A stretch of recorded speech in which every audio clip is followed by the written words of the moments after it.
اسی انداز کے اندر گزارنے کی توفیق عطا فرمائے۔ ناہید حمید صاحبہ نے کراچی سے پوچھا ہے، موبائل میں بغیر وضو کے قرآن کریم پڑھنا درست ہے یا نہیں؟ میں نے کہیں پڑھا ہے کہ موبائل میں بھی بلا وضو قرآن کریم پڑھنا جائز نہیں، کیا یہ درست ہے؟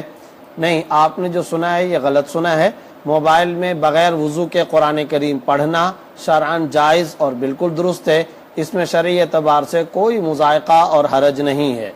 یہاں تک کہ اگلی بات بھی میں آپ کی خدمت میں عرض کر دوں کہ موبائل کے اندر اسکرین پر جو قرآن کریم کے الفاظ نظر آ رہے ہوتے ہیں، جو نقوش اور جو آیات اور ورڈز نظر آ رہے ہوتے ہیں، اگر اس اسکرین پر کوئی بلا وضو ہاتھ بھی لگاتا ہے تو شرعاً اس کو بھی گناہ نہیں کہا جائے گا، حرام نہیں کہا جائے گا، ناجائز کا مرتکب نہیں کہا جائے گا۔ وجہ اس کی یہ کہ لا یمسہ الا المطہرون، یعنی قرآن کریم کو چھوتے ہیں صرف اور صرف وہ لوگ جو پاکیزہ، طہارت اور پاکی کا اہتمام کرنے والے۔ اگرچہ وہ آیت تو فرشتوں سے متعلق ہے، لیکن اسی سے اخذ کر کے حضرات فقہائے کرام نے استئناس کرتے ہوئے اور اسی سے استدلال اور حجت و دلیل پکڑتے ہوئے یہ مسئلہ بیان کیا گیا ہے، اور کئی احادیث کے اندر بھی یہ مسئلہ موجود ہے کہ بغیر وضو کے قرآن کریم کو نہیں چھونا چاہیے۔ اس سے مراد مصحف ہے، اس سے مراد قرآن کریم کا نسخہ ہے، اس سے مراد صحیفہ ہے۔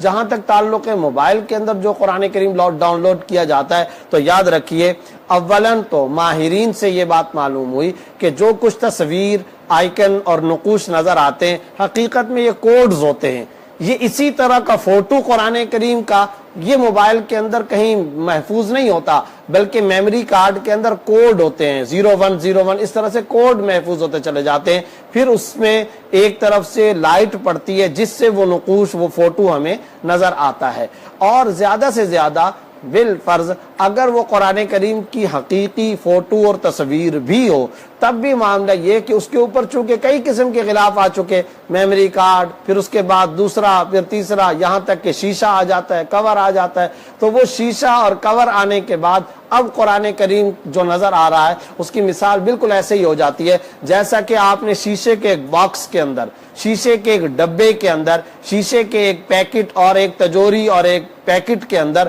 آپ قرآن کریم کے مصحف کو کھول کے رکھ دیں۔ اب ذرا بتائیے کہ وہ جو باکس پر جو شیشہ ہے، کیا اس کو بلا وضو ہاتھ لگایا جا سکتا ہے یا نہیں؟ بالکل ہاتھ لگایا جا سکتا ہے، اس لیے کہ وہ قرآن کریم کو نہیں چھو رہے، وہ قرآن کریم تو اندر باکس اور اندر پیکٹ کے اندر رکھا ہوا ہے، آپ تو اوپر جو شیشہ ہے اس شیشے کو چھو رہے ہیں۔ یہی مثال بالکل موبائل فون کی ہے۔ لہٰذا حضرات فقہائے کرام کی ان تمام عبارتوں کو سامنے رکھتے ہوئے اگر کوئی اسکرین پر ہاتھ بھی لگاتا ہے تو شرعاً وہ بھی گناہگار نہیں ہوگا۔ تاہم ساتھ میں یہ بات ذہن میں رکھنی چاہیے، ادب کا تقاضا، اولا بات، افضل بات، اہم اور اچھی اور بہتر بات یہ ہے کہ ادب کے طور پر اگر اسکرین پر جب قرآن کریم نظر آ رہا ہو تو اسکرین پر ہاتھ نہ لگایا جائے، پیچھے سے موبائل فون کو پکڑا جائے، دائیں بائیں اوپر نیچے سے موبائل فون کو پکڑا جائے۔ جہاں اسکرین پر قرآن کریم نظر آ رہا ہے تو افضل یہ ہے کہ اس کو نہ چھوئیں، لیکن اگر کوئی چھوتا ہے تو وہ گناہگار نہیں ہوگا۔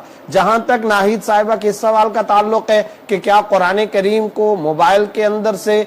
بلا وضو تلاوت کر سکتے ہیں، پڑھ سکتے ہیں یا نہیں پڑھ سکتے، تو اس میں تو شرعاً کوئی حرج کی بات ہی نہیں ہے، بالکل آپ پڑھ سکتے ہیں، اس میں کوئی مضائقہ نہیں ہے۔